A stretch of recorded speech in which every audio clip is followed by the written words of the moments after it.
dando continuidade ao Compassion Eating, que faz parte do projeto Cuidar com Paixão, né? E é a ideia de que a gente pode espalhar o treino de habilidades de compaixão. Tá lá no canal do YouTube, se inscreve, acessa e divulga, porque qualquer pessoa pode treinar habilidades de compaixão. O curso de atualização em Compassion Eating, ele consta de 6 módulos. O módulo 1 falamos sobre alimentação, falamos no módulo 2 sobre obesidade, no módulo 3 cirurgia bariátrica, módulo 4 transtornos alimentares, módulo 5 tratamento dos transtornos alimentares pela terapia cognitivo-comportamental, a TCC, e no módulo 6 o tratamento focado na compaixão, utilizando o modelo cognitivo-construtivista, utilizando o modelo da terapia cognitiva narrativa e da terapia focada na compaixão. O que eu quero contar agora para vocês é um pouco dessa experiência desses anos todos, lidando, estudando, né, e cuidando de muitas vidas, né, que estão envolvidas nesse tema dos transtornos alimentares, e eu quero contar para vocês caso clínico. Adoro escrever caso clínico, adoro contar as narrativas e a trajetória das pessoas na melhora, né, na mudança da desordem para a ordem. E esse tratamento que eu vou falar, ele é muito o tratamento da terapia cognitiva narrativa, né? E com foco na compaixão. Então, quando começou, eu ainda não estudava terapia focada na compaixão. Isso foi lá em 2012, mas nesse acompanhamento com essa paciente ficou claro o quanto o foco na compaixão já estava lá, mas ainda não com o aporte teórico do trabalho do Paul Gilbert, a terapia focada na compaixão. Eu vou descrever como foi o tratamento inicial e depois como isso foi desenrolando ao longo dos anos. Então, é um privilégio enorme poder contar uma história ao longo de tantos anos.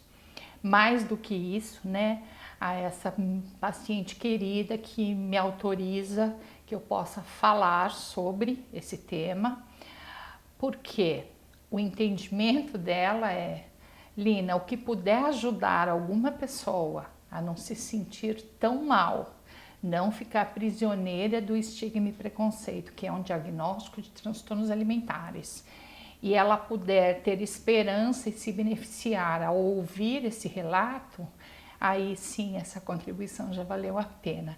Então, de alguma forma, a gratidão e a retribuição do que foi possível realizar ao longo desses anos, utilizando o serviço público, né? Essa paciente, ela estava no serviço público e todo o tratamento ao longo desses anos foi um tratamento gratuito. Então, eu vou falar de uma paciente do sexo feminino, que na época tinha 20 anos, solteira, ensino superior incompleto e já estagiária.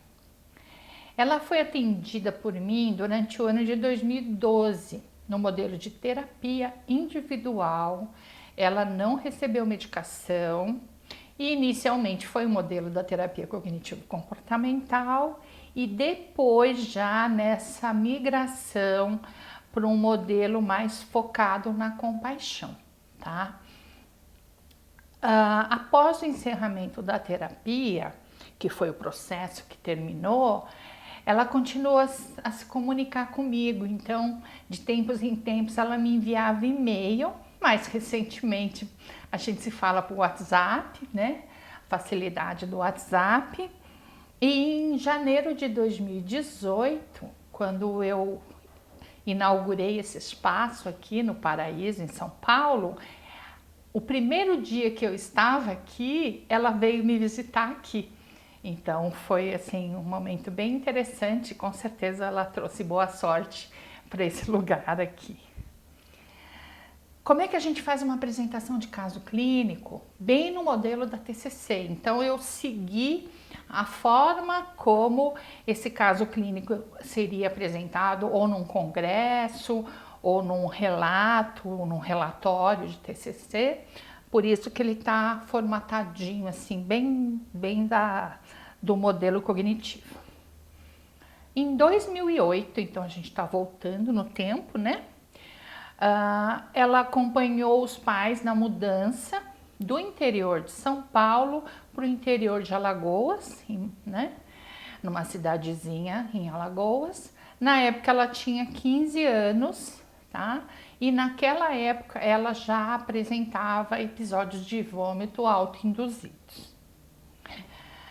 O pai tinha ataques de epilepsia e era muito difícil para a mãe, que se mostrava inábil em dar conta dessa demanda naquela época. E aí ela, com essa idade, ainda adolescente, se torna responsável pelos cuidados da casa, do irmão mais novo e de um sobrinho que morava lá. Ela volta para São Paulo depois, retoma os estudos, mas já não conseguia mais controlar os episódios de vômito. A hipótese diagnóstica na época foi bulimia nervosa ou TANI, que é o transtorno alimentar não especificado, que é quando a gente não consegue fechar diagnóstico, tá? Quais os problemas atuais? Então, nós já estamos em 2012, né? Então, foi para o Nordeste em 2008, 2012 já está de volta para São Paulo. Faz apenas uma refeição por dia, porque tem medo de vomitar, porque já está no descontrole. Então, vômito é interessante, porque inicialmente ele começa com estímulo. Muitas vezes é uma escova de dente, um cabo de uma escova de dente, às vezes é o próprio dedão, né? Então, inclusive, tem até, dá pra gente olhar aqui, que às vezes fica marcas aqui no dedão por fazer o gesto. E chega num certo ponto que é o que é descrito como vômito espontâneo, né? Então, você faz um movimento, uma contração interna que o vômito acontece e eventualmente você não precisa fazer nada e o vômito acontece, tá? Então, aqui já era aquela situação que você já não controla mais quando você vai vomitar.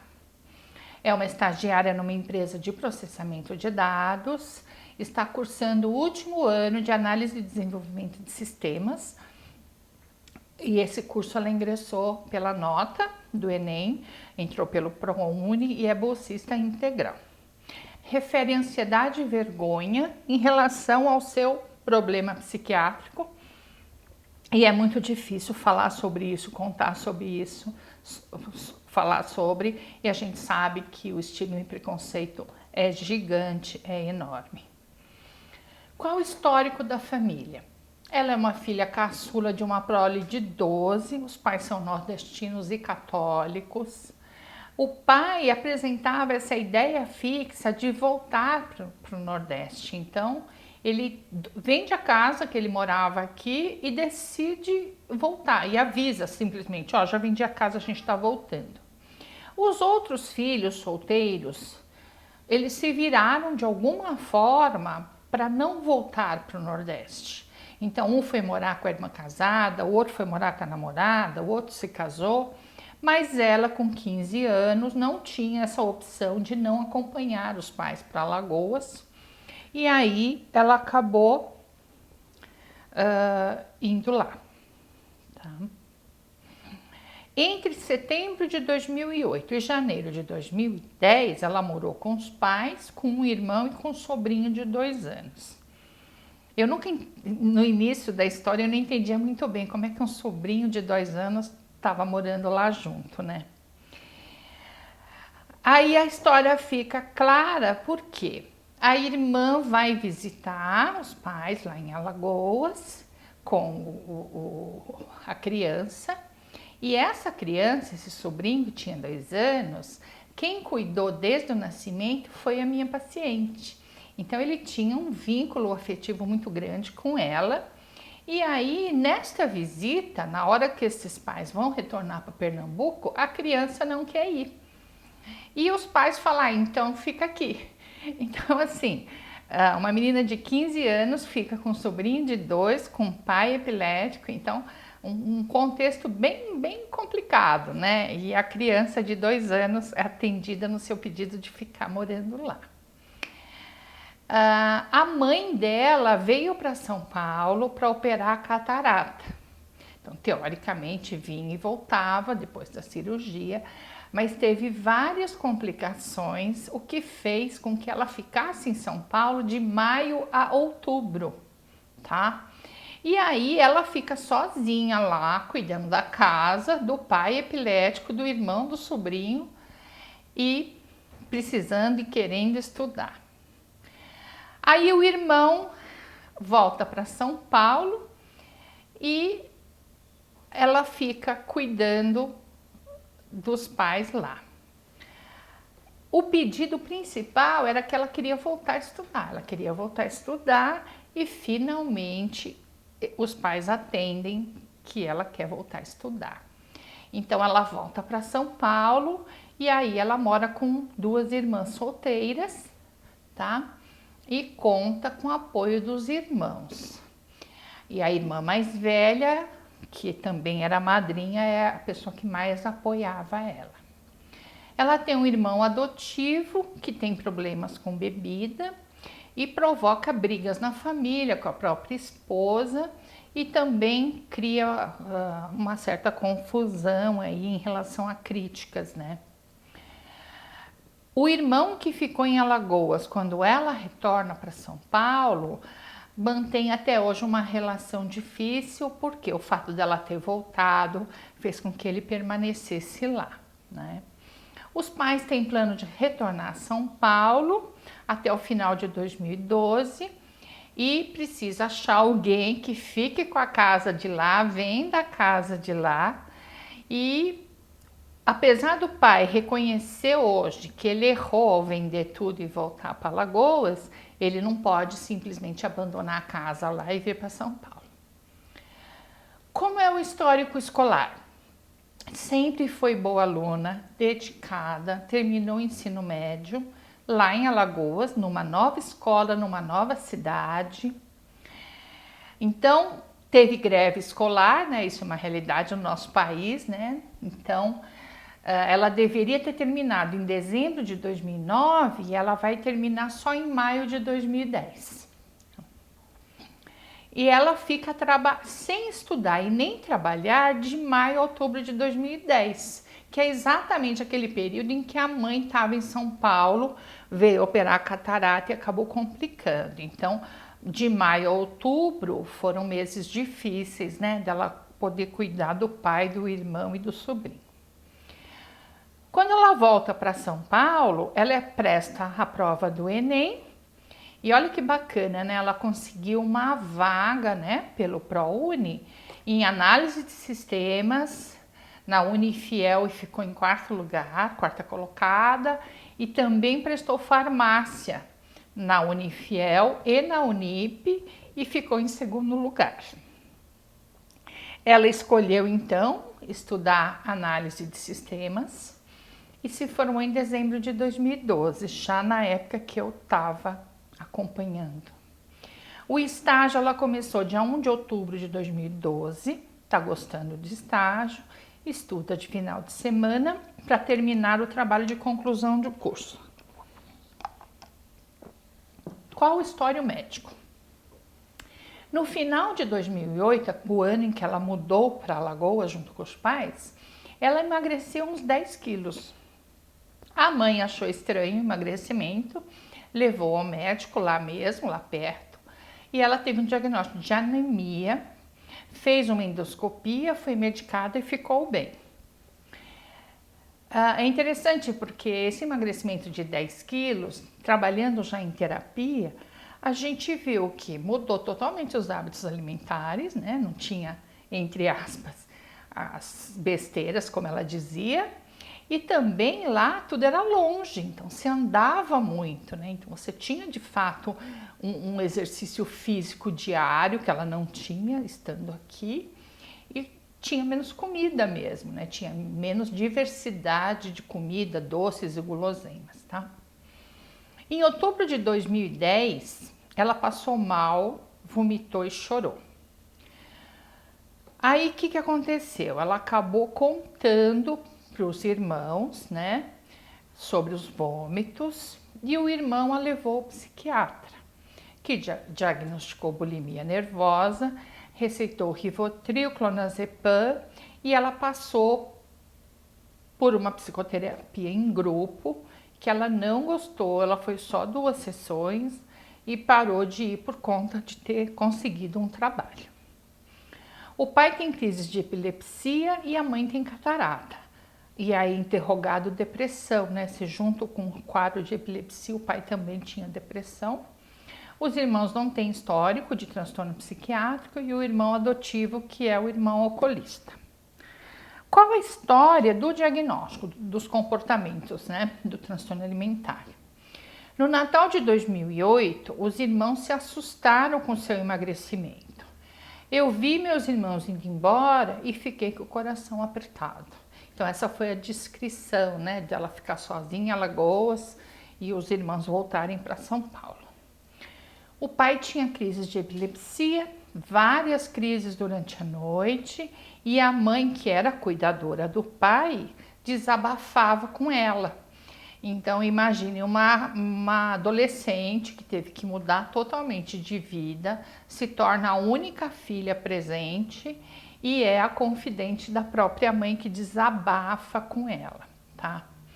É interessante essa ideia da gente chegar no primeiro episódio de vômito, no primeiro episódio de compulsão, para que a gente consiga chegar na narrativa daquele dia, para tentar entender qual o papel desse comportamento naquele contexto, né? Então, a descrição é: eu tinha acabado de almoçar, arroz, feijão, frango e salada, estava ouvindo música no celular e a comida fez mal. E eu inventei de colocar o dedo na boca e vomitar. E aí eu me senti mais leve. E como é que se mantém esse primeiro episódio? Quando eu me sentia triste, eu ia para o banheiro. Aí eu usava escova de dente, punha a música bem alta para ninguém ouvir o barulho. No começo, eu não estava pensando em emagrecer. Então, essa não é uma narrativa incomum. A pessoa não está vomitando porque ela quer ficar magrinha. Ela está vomitando porque a função é de que eu vomito, aí eu choro, aí eu tomo banho, aí eu consigo dormir, tá? Então é interessante pensar nessa lógica. A história do namoro. Então, naquela época não era tão comum namoro pela internet, namoro online. E essa história do namoro fez muita gente torcer o nariz, assim, achar que isso aí é estranho. E eu gosto de contar essa história porque é importante a gente conseguir ouvir o que a pessoa quer te contar sem julgar antes. Eu sei que é quase impossível a gente não ter pré-julgamentos, que a gente está sempre comparando o novo com o velho. Mas é interessante se a gente tiver um mínimo de presença e compaixão para que você consiga de fato ouvir o que essa pessoa tem para te contar. Na época, ela foi em 2008, então ela começou a amizade com esse rapaz em 2009. Ela estava lá, naquela cidadezinha de Alagoas, e ele estava em Porto Alegre, no Rio Grande do Sul. E juntos eles estavam estudando para o exame do Enem. Então é interessante essa função, né, do que é possível fazer online, né, em tempos de pandemia, é óbvio que todo mundo sabe, mas não naquela época. Então, redação, texto, você usava de fato ali o Skype para ajudar. Ele entrou no Enem e ele entrou em engenharia civil, tá? E ela também entrou, né, depois. Mas olha que interessante, ele namorava uma menina, então ela sabia que ela falava com uma pessoa que ajudava a estudar e que namorava. Só que chegou uma hora, então eles começaram a se comunicar em 2009, então no final de 2011, ele terminou o namoro que ele tinha oficialmente. Por que oficialmente? Porque ele foi na casa da namorada, conversou com ela e com os pais e terminou o namoro, né? Por que ele terminou? Porque ele achava que ele estava gostando dela já e que aquilo que eles ficavam conversando e falando não era só estudar para o Enem. Ele achou que de fato aquilo era mais que uma amizade. Em janeiro de 2012, ele chegou em São Paulo, na Praça da República, numa sexta-feira e mandou mensagem para ela. Falou: olha, eu estou em São Paulo. E aí ela teve que dizer para as irmãs: olha, tem uma pessoa assim, assado, ele está em São Paulo e ele quer me encontrar. Isso foi na sexta que ele chegou. Então, até resolver com os irmãos, no domingo ela vai, de fato, né? Sai lá da cidadezinha, sei lá, deve ter levado 2 horas para chegar lá. Foi no domingo, só que tem um detalhe: o irmão tinha que ir junto, ela não podia ir sozinha. Então, vai ela e o irmão para encontrar lá na Praça da República com o Gaúcho. Então, eles se encontram numa lanchonete, eles conversam e o irmão fica meio do lado ali, mas assim, a questão da ambiguidade. Eu estou muito feliz, mas também estou muito assustado. Então, isso foi um encontro interessante. No dia seguinte, na segunda-feira, ninguém avisou nada para ela e os 3 irmãos voltaram lá na Praça da República para falar com o Gaúcho. E aí encostaram ele na parede. Então, quais as suas intenções com a minha irmã, enfim. E ele, obviamente, contou a história. Olha, a gente se conhece desde 2009, tal, tal e tal. E aí o que eles fazem? Eles voltam para casa. Então, os 3 irmãos e o Gaúcho voltam para casa. Quando ela chega em casa, ela descobre que ele tá lá. Ela não sabia, ninguém tinha avisado isso para ela. E aí, a partir desse dia, oficialmente, ele passa a ser o namorado dela. Como ficou muito tarde, porque as irmãs chegaram, todo mundo queria conhecer, tá? Então, ele não voltou pro hotel nesse dia e dormiu no quarto junto com os irmãos dela, os futuros cunhados, né? Tá? No dia seguinte, os irmãos saem de lá e levam ele para o aeroporto e ele volta para Porto Alegre. Como ele tinha férias pendentes no lugar que ele trabalhava, ele volta a São Paulo no feriado do Carnaval, no feriado de Páscoa, Corpus Christi, depois veio no 7 de setembro e depois veio no 12 de outubro. Então ele veio todos os feriados daquele ano para São Paulo. E aí chegou uma hora que ela falou: olha, eu vou contar. Então, mesmo temerosa, ela contou sobre os vômitos, sobre o diagnóstico, porque o que ela pensou? Se ele gostar mesmo de mim, ele não vai me abandonar e vai me ajudar, tá?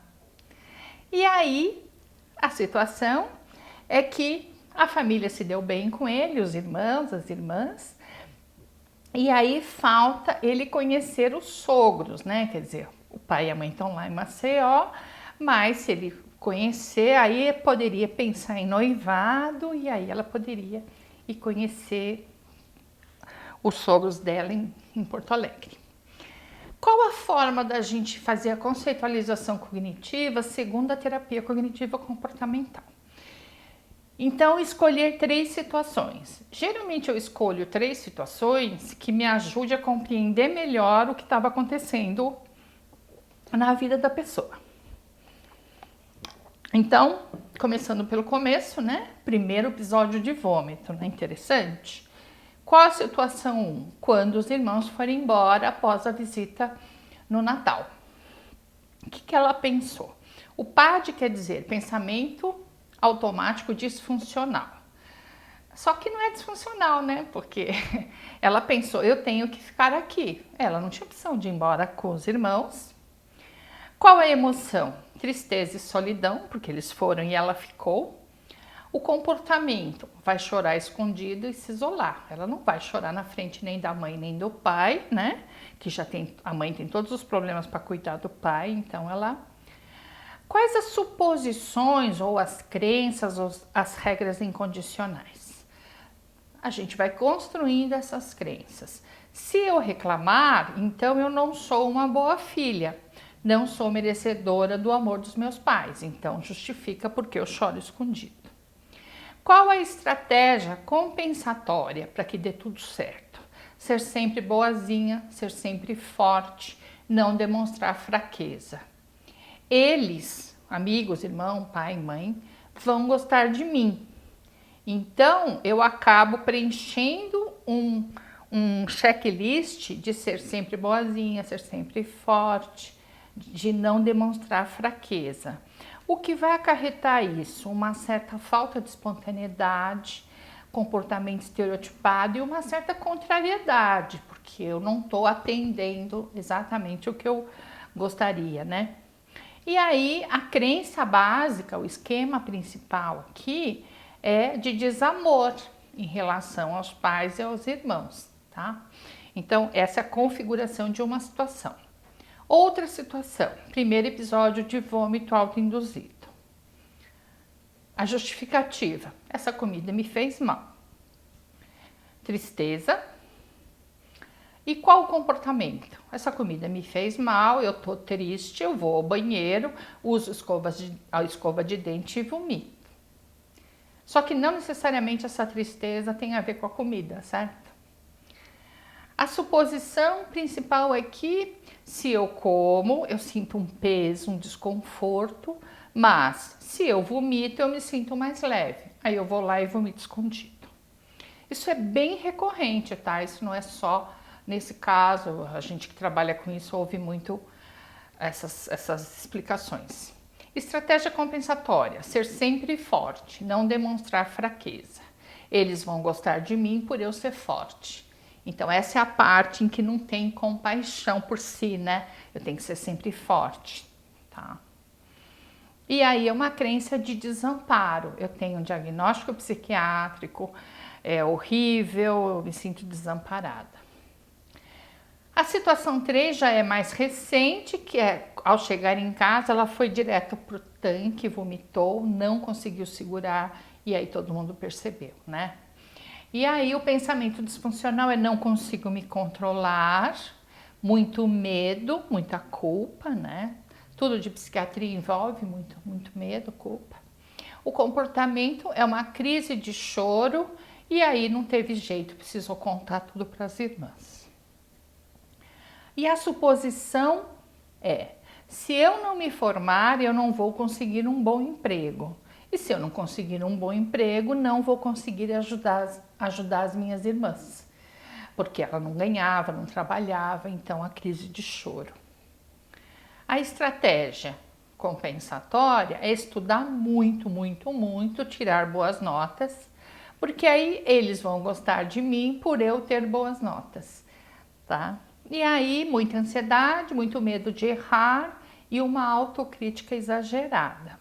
E uma crença básica de desvalor em relação à própria capacidade intelectual. Eu não vou conseguir me formar, eu não vou conseguir ajudar as minhas irmãs, né? Então essa é a ideia do que estaria envolvido em eu precisar controlar comida, por exemplo, né? Tá. E aí a gente fez um exercício narrativo de projeção que está dentro da terapia cognitiva narrativa, que é o pedido que a pessoa escreva uma carta, como você vai estar daqui a 5 anos. Pode ser 1 ano, pode ser 2. No caso 5, porque dependendo do contexto da vida da pessoa, 1 ano é muito pouco. 5 anos você já consegue ter uma projeção de um futuro maior, né? Então, eu vou mostrar para vocês a carta e essa é uma das raras situações em que a gente pode encontrar com a pessoa, né, 5 anos depois, e de fato saber o que aconteceu e o que não aconteceu do exercício de memória de futuro. carta sobre a minha vida no futuro daqui a 5 anos. Então isso foi escrito no final do tratamento, que foi em março de 2012. Então, o futuro. Daqui a 5 anos, me imagino já em outra universidade, cursando um outro curso, com um emprego que eu goste e podendo ajudar a minha família. Também me vejo morando em outro lugar e casada com meu namorado. Esse outro lugar seria Porto Alegre. Como é que eu vou estar no futuro? Um pouco mais decidida e com uma opinião mais formada sobre as coisas, além de ter conseguido superar o meu transtorno e poder prosseguir a minha vida sem tanto medo e visualizar o futuro com menos nuvens. Seria bom separar por etapas. Quero ter a oportunidade de pensar em minha vida em vários setores separados do que juntos. Seja a extensão do que eu quero ser e me ver. Vou separá-las em família, vida pessoal, vida profissional e planos futuros para o futuro. Então é muito interessante porque o pedido desse exercício não vem com essas divisões. Isso foi de fato uma escolha dela e ela escreveu a carta dessa forma. Família. Em 5 anos, pretendo ter uma melhor comunicação com a minha família e conseguindo entender e compreender as diferenças que nela existem sem deixar de ser quem eu sou. Minha família estará toda junta e reunida com as forças recuperadas. Estarei visitando-os periodicamente e matando a saudade, contando sobre como está a minha vida e os ajudando da forma que eu puder. Meus pais estarão em uma casa confortável e estarei ajudando para que possam descansar e aproveitar a vida. Estarei morando longe e por isso manterei sempre o contato, nem que seja por telefone, para saber como as coisas estão andando. Minha relação com a minha família estará ainda mais forte e todos nós estaremos torcendo um pelo outro. Vida pessoal. Eu disse que estarei morando longe da minha família e isso tem um motivo. Estarei casada com meu namorado, vivendo em Porto Alegre e teremos comprado um terreno e construindo a nossa casa lá, cursando outra faculdade e ele já é engenheiro. Fortalecendo nosso amor para começar a construir a nossa família, pensando em ter um filho, fazendo planos para que ele possa vir da melhor forma possível. Minha família estará me visitando, matando a saudade, conhecendo um pouco sobre o que faço no meu dia a dia. Estarei conseguindo administrar junto com ele a nossa própria família e sabendo superar com tranquilidade e clareza a qualquer desavença ou problemas que venham a nos ocorrer. Olha que bonitinho aqui, ó. Arrumarei sempre um tempo para namorar com meu esposo e conversarmos sobre o nosso relacionamento e sobre os nossos planos para o futuro a dois. Tá achando que tá muito romântico? Olha só a vida profissional. Serei uma ótima profissional na profissão que eu escolhi, que é a área de tecnologia de informação. Estarei feliz e trabalhando em um bom emprego e exercendo funções que me tragam mais conhecimento e mais vontade de aprender. Estarei mais segura sobre mim e meu potencial e terei o apoio da minha família sobre as decisões que eventualmente deverão ser necessárias. Com um bom emprego, conseguirei manter a minha nova família e cuidar e prestar mais atenção em mim e nos meus desejos, ajudar aos meus pais e a minha família, me divertir com meu esposo e quem estiver ao nosso redor. Não terei tantas dúvidas sobre a profissão a se seguir e estarei sempre disposta a conhecer novas áreas. Planos futuros para o futuro, isso é legal, né?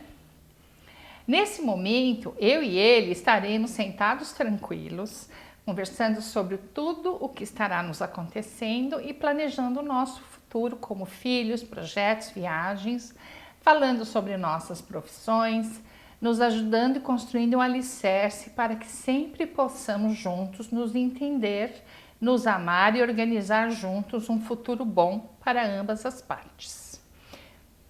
O diálogo e o amor será a base para a nossa nova família. Minha família estará cada vez mais feliz e eu cada vez mais atenta para o que eu posso e não posso interferir, mesmo sendo a minha família. Esse é um ponto muito forte trabalhado em terapia, né? O que eu posso e o que eu não posso interferir. E aí, antes dela de fato me responder essa carta tantos anos depois, ela me mandava algumas mensagens por e-mail. Então vamos lá. Um ano depois, março de 2013, aprendendo a viver. Cartinha por e-mail. Oi Lina, tudo bem? Espero que sim. Como dito por mensagem, o que ocorreu foi que eu estava indo me deitar à noite e sem querer eu me engasguei escovando os dentes. Aí vem o quê? Me veio a mesma sensação de quando eu ocasionava o vômito. Eu sem perceber já estava com a escova tentando fazer sair alguma coisa. Eu percebi que foi a sensação da escova que me puxou a fazer isso. Como se fosse um costume que esquecemos que existe, mas não esquecemos a sensação que ela causa. Então, é muito difícil a gente entender que emoção não é cognitivo. Cognitivo é sentimento, é o nome que você dá para a emoção. Emoção é corpo, é fisiológico.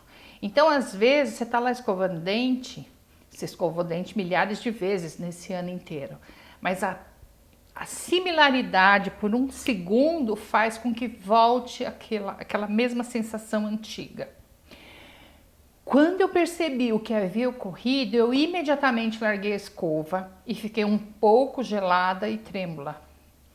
Nisso, eu fui direto para minha cama deitar. E aí, no dia seguinte, ela me manda a mensagem, tá?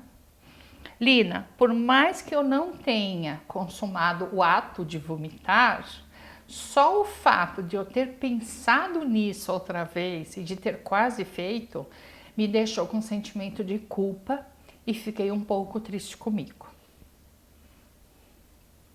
Hoje estou melhor, mas sei que posso me lembrar desse ocorrido toda vez que eu for escovar os dentes. Foi uma surpresa para mim, todas aquelas emoções e sensações voltarem em questão de segundos, como se estivessem apenas esperando para serem acordadas. Mas eu tenho me sentido bem. Às vezes fico triste ou apreensiva, mas sempre estou lendo aquela folha que você me deu e sempre tenho conseguido organizar um pouco mais meu pensamento com um pouco mais de calma. Tenho algumas novidades. A minha colação de grau foi bem legal, mesmo alguns familiares não terem ido. Tirou 10 no trabalho, foi bem legal. Fui conhecer a família do meu noivo e foi muito bom, me senti muito bem e realmente foi uma sensação diferente. Adorei a família, o lugar, tudo. Estamos nos preparando e se tudo der certo e dará, nos casaremos no final do ano. Então, casamento previsto para final de 2013. Aí, 3 anos depois, em maio de 2015, tá? Novidades. 3 anos depois que terminou a terapia. Se você achou que a carta dela para 5 anos foi muito romântica, nem tanto. Boa tarde, Lina. Espero que a senhora esteja bem. Sinto muitas saudades.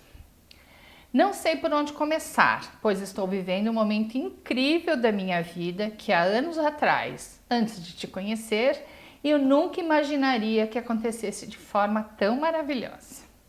Gostaria que a senhora soubesse que estou grávida, 5 meses.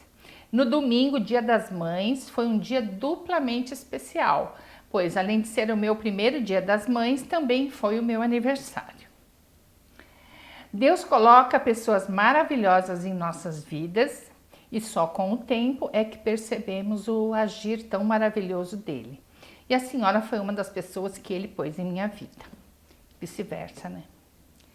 Serei eternamente grata à senhora, pois se estou tão feliz assim hoje em dia, foi porque a senhora conseguiu fazer com que eu me descobrisse. Não como uma doente que precisa tomar remédios, mas sim de um ser humano que precisava se encontrar e saber quem realmente era. Esse é um caminho bonito, né? Creio em dizer que, se não tivesse o auxílio que a senhora me deu, as conversas, as mensagens, sinceramente eu não sei se eu teria conseguido tudo o que consegui. Faculdade, namoro, casamento e agora um bebê que está fazendo ainda mais com que eu mantenha os seus conselhos sempre na minha mente e em meu coração. É engraçado, hoje, ganhando todo mês uns quilinhos a mais, eu percebo quão desesperador seria se eu não tivesse passado por todo esse processo. E graças a isso está acontecendo exatamente ao contrário. É interessante porque paciente com anorexia nervosa, de fato, né? A ideia é que ela não pode ganhar peso, mas eu já acompanhei grávidas que de fato acontece tudo da maneira mais maravilhosa possível e muda a percepção do que é corpo magro, gordo com a gestação. Me sinto a cada dia mais linda com os quilos a mais e cada dia mais confiante que aquele passado está se desgrudando de mim e eu estou tendo menos medo de ser quem eu sou, independente do que aconteça. Gratidão é tudo que eu sinto pela senhora. E espero que nunca saia da minha vida, pois a senhora faz parte de um recomeço lindo que gritava e me chamava a todo tempo enquanto eu estava cega. Agradeço a Deus por tudo que sou hoje e principalmente por Ele ter posto o ser humano e a profissional maravilhosa que a senhora é. Nem tudo são elogios, né? A gente tem um monte de gente que odeia a gente também, né? 1 milhão de beijos com muito amor. Abaixo segue a foto do meu corpo lindo de 5 meses e do meu bebê que eu descobri ser uma linda menina. E aí essa carta aqui, 6 anos depois, foi quando ela esteve aqui no consultório, né? E veio com a filhinha dela, que na época estava com uns 2 anos. E aí eu pedi para ela escrever, se ela podia escrever essa carta 6 anos depois, e eu uso esse material no outro curso que eu dou, né? Antes desse encontro, eu tinha encontrado com ela, teve um congresso em Porto Alegre, e aí com as mídias sociais a pessoa sabe que você tá lá, foi quando eu conheci o Paul Gilbert em Porto Alegre, e aí ela foi me encontrar no hotel que eu tava.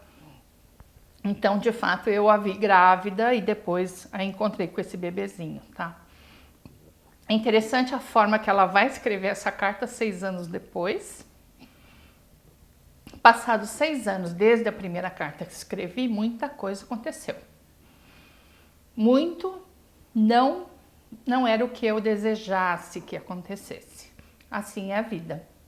Irei descrever a seguir e acrescentar o que me aconteceu desde então, por etapas, porque também é o jeito que eu organizo meus pensamentos. Então ela usou os mesmos itens da carta que ela havia escrito antes. Família. Atualmente eu tenho uma comunicação bem melhor com a minha família. Não é exatamente o que eu desejava, mas é bem melhor. Consigo ser quem eu sou e dar minha opinião sem me sentir culpada. Infelizmente, minha família ainda não se encontra reunida. Problemas surgiram nesses anos. O falecimento inesperado da minha irmã do meio, que foi em 2015, que foi o que ela me contou quando eu encontrei com ela lá em Porto Alegre. Deixou a minha família muito abalada, vários conflitos e problemas. Eu estava grávida de 26 semanas e vi ali tudo que a terapia havia me ensinado ser testada. Momentos de doença, luto, morte são problemas bem graves, né? Confesso que fraquejei um pouco, pois sofri muito, mas me senti muito mais forte e entendendo a mim mesma e aos meus pensamentos, a ponto que eu não retrocedesse em tudo que a terapia me fez entender. Moro longe de toda a minha família, meus irmãos e mãe em São Paulo, então a mãe ficou em São Paulo com os irmãos, meu pai em Alagoas, eu moro em Porto Alegre e sempre que dá eu tento visitá-los em São Paulo. Após o falecimento da minha irmã, alguns acontecimentos abalaram novamente a minha vida e a da minha família. Ano passado, isso então 2017, minha mãe descobriu um nódulo no seio, aos 72 anos e desde então luta contra um câncer de mama muito agressivo. Semana passada, em Alagoas, meu pai sofreu um derrame. Dias depois, mais um. E hoje se encontra sedado em uma cama de hospital extremamente debilitado. Então a mãe está em São Paulo pelo tratamento oncológico. Novamente, minha família está passando por mais uma turbulência e dessa vez sem conseguir ter muito controle da situação, pois meu pai está impossibilitado de viajar e estamos tentando fazer com que ele melhore e possamos levá-lo para São Paulo. E como eu estou reagindo a tudo isso? Não me desesperei e tenho refletido muito sobre como eu estou me surpreendendo comigo mesma. Porque se eu fosse a Déia de 6 anos atrás, antes da terapia, eu não sei se eu estaria em pé. Tenho consciência de que estou fazendo o que posso e dando o melhor de mim para minha família, sem me esquecer dos meus limites e sem me culpar por estar distante. A vida pessoal. Casei com meu namorado. Sou eternamente grata a Deus por tê-lo em minha vida, companheiro de vida. Concluiu engenharia civil há 2 anos, moramos em Porto Alegre e conseguimos comprar um apartamento. Tivemos nossa primeira filha, uma bênção de Deus que vem iluminando nossas vidas e fortalecendo o nosso amor. Nada do que planejei anteriormente se compara com a felicidade que é ter nossa filha em nossas vidas. Infelizmente, ao dar à luz, eu desenvolvi uma depressão pós-parto, ao qual eu quase caí novamente. Porém, os braços da Alina me ajudaram a levantar.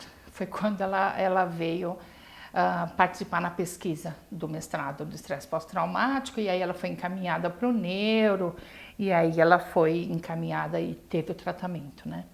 Fui tratada em todos os sentidos e hoje vivo a maternidade com muito amor e gratidão. Atualmente dei uma pausa na minha vida pessoal para me dedicar completamente ao trabalho de mãe e não me arrependo. Tem sido uma experiência que me fez me conhecer ainda mais como ser humano. Dou graças a Deus por tê-los em minha vida e me ajudarem nessa caminhada. E aí os 2 itens, vida profissional e planos futuros para o futuro. Vida profissional. Não me arrependo de ter pausado a minha carreira. Não significa que não sinta falta. Tomei uma decisão com muita calma. Hoje percebo que tudo que fiz e o que farei será sempre por amor. Amor pela minha família e amor a mim mesmo. Minha filha já está com 2 anos. Depois eu volto à minha vida profissional sem neura, sem desespero e reconhecendo limites. Aqui está claro, né, a presença da autocompaixão. Hoje planejo um futuro calmo, onde o amor possa ser sempre o meio de se consertar qualquer problema. Que Deus consiga me guiar, que eu honre sempre a minha família e as pessoas que eu amo. E que independente do que aconteça, ou que eu queira, que a vontade de Deus sempre prevaleça em minha vida. Pois hoje em dia é o amor dele que tem me sustentado e dou graças a ele por tudo que eu sou hoje. Faz diferença quando uma pessoa tem a sua religião, tem a sua espiritualidade respeitada e o que mantém fé e esperança. Então isso faz diferença, é bem claro assim, né, no caminho. E aí em outubro de 2019, agorinha, né, ela escreve também uma última carta e lá se vão 7 anos. É um privilégio, né, porque nem sempre você consegue fazer esse acompanhamento. Quanta coisa me aconteceu e quantas vezes a sua voz sussurrava lembretes para que eu não caísse novamente. É interessante, né, a ideia que o Oscar Gonçalves, né, outros autores falam, mas é como se a gente fosse o co-construtor de novas narrativas. Então, de algum jeito, é como se a voz da gente estivesse ali, né, presente na vida da pessoa. Se isso estivesse acontecendo antes da terapia com a Lina, eu acho que eu estaria surtando. Mas não, estou aqui, entendendo o momento e percebendo que sim, seremos pegos de surpresa por várias situações, mas que tudo passa. A senhora sabe o início de tudo, conhece a minha história e me compreende até melhor do que eu. E esse ano, 2019, foi um ano duro. Em fevereiro, meu pai faleceu, um dia depois do aniversário da minha irmã, que faleceu em 2005. Quando eu recebi a notícia, eu não sabia o que pensar e muito menos o que sentir. Porque um está em Porto Alegre e o outro está em Alagoas, não é fácil, né? E me veio novamente alguns daqueles pensamentos lá de 2012. Um misto de tristeza com culpa, de que poderia ter feito algo diferente, e se eu tivesse feito algo diferente? Mas novamente a retrospectiva das nossas sessões e de tudo que você me ensinou a enxergar vieram à minha mente e eu consegui controlar esses pensamentos. Mais do que os pensamentos, as emoções, né?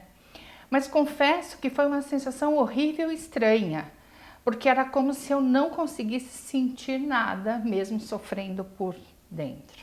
Quando o sofrimento é muito intenso, com perda, com morte, é como se a gente congelasse por dentro, né? O meu autocontrole e entendimento de que a nossa vida realmente é um sopro e que temos apenas que nos lembrar o que de melhor eu fiz pelo meu pai, me fizeram passar por essa situação e dar suporte para a minha família em amor.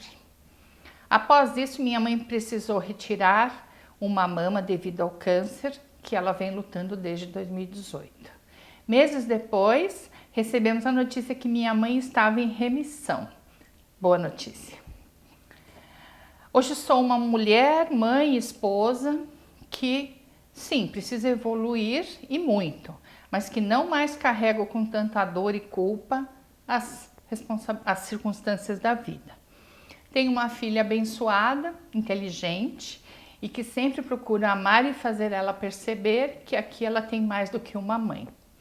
Tenho um esposo maravilhoso que me ajuda diariamente a não desanimar e a ser uma mulher melhor, uma pessoa melhor. Procuro me lembrar que tudo passa. Os momentos bons passam, os momentos ruins passam. Por isso temos que buscar o equilíbrio com fé e amor, manter-se firme, sendo a melhor versão de nós mesmos que podemos ser. Essa frase é do Paul Gilbert.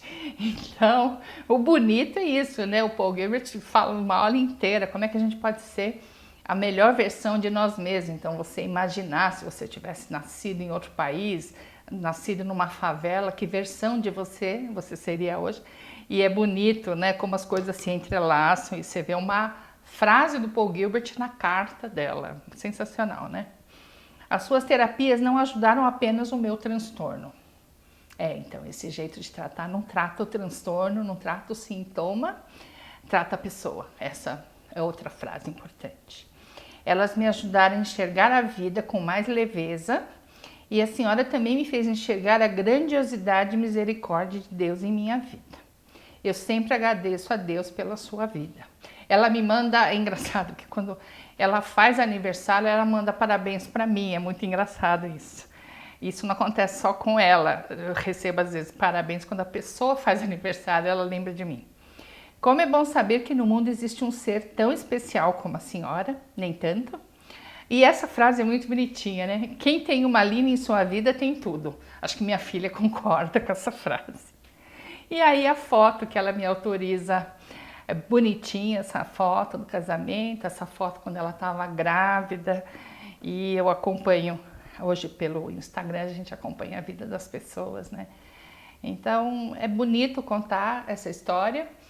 Mas essa história narrada desse jeito, ela é uma história bonita, uma história de esperança, uma história feliz.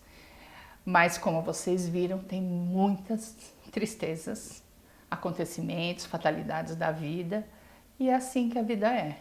Então, é o contraponto, é o oposto de achar que ser magra e feliz é possível, né? Então, parte da prevenção é a gente tirar as pessoas da utopia de que ser magra e feliz é a única solução. Tá bom? É isso. Agradeço.